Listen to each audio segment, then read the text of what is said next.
संसार में अच्छाई है तो बुराई भी है, शुद्धि है तो विकार भी है, व्यवहार है तो दुर्व्यवहार भी है। इस बात को समझते हुए आज हम आपको एक ऐसे षड्यंत्र, ऐसे विकार के विषय में बात करेंगे, बताएंगे जो मनुष्य के लिए बड़ा ही हानिकारक है। वो है शब्द जाल।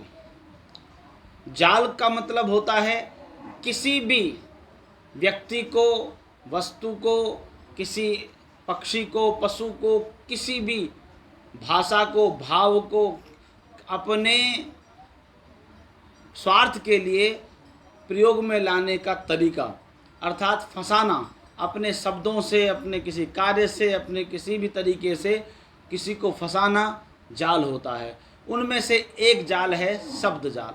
शब्दों का प्रयोग इस प्रकार से करना कि मनुष्य उसमें भ्रमित हो जाए और आपकी वाणी को सत्य समझते हुए उसमें बहकर आपसे ठगा जाए।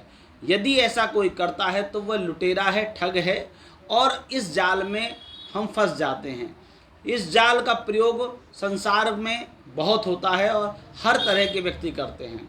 शब्दों के जाल का प्रयोग नेता भी करता है, जो अनेकों प्रकार से लोगों को यह साबित करता है कि मैं बहुत अच्छा हूँ। शब्दों का जाल का जो प्रयोग है वो एक विक्रेता करता है। शब्दों के जाल का प्रयोग एडवर्टीजमेंट करने वाले करते हैं। शब्दों के जाल का प्रयोग कोई प्रवक्ता भी करता है। शब्दों के जाल का प्रयोग हर व्यक्ति जो अच्छा नहीं है, जो अपने स्वार्थ के लिए करता है, ऐसा हर क्षेत्र में कोई ना कोई व्यक्ति होता है, चाहे वो डॉक्टर हो, वकील हो या किसी भी तरह का कोई व्यक्ति हो।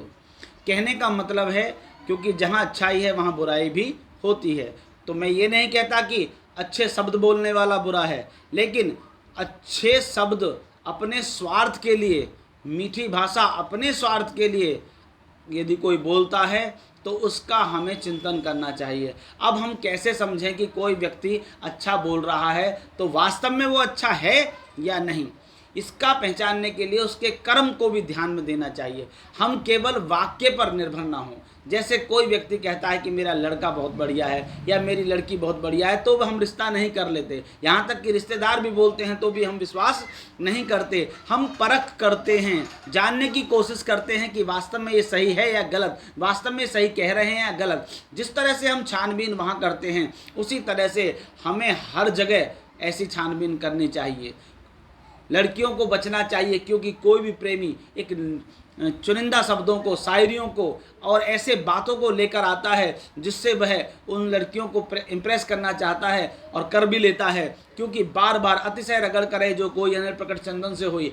यदि कोई बार बार प्रयत्न करता है तो उसमें सफल हो जाता है, लेकिन उसकी सफलता तब तक सिद्ध नहीं होती जब तक व्यक्ति धैर्य रखता है, व्यक्ति अपनी प्रशंसा को झेलने की क्षमता रखता है और झूठ और सच में विवेक रखता है, सब पहचानने की क्षमता रखता है। और वो कब कर पाएगा? जब व्यक्ति सत्य युक्त होगा और बहुत जल्दी भ्रमों में नहीं आएगा, बहुत जल्दी कर्म रहित बातों को पर विश्वास नहीं करेगा।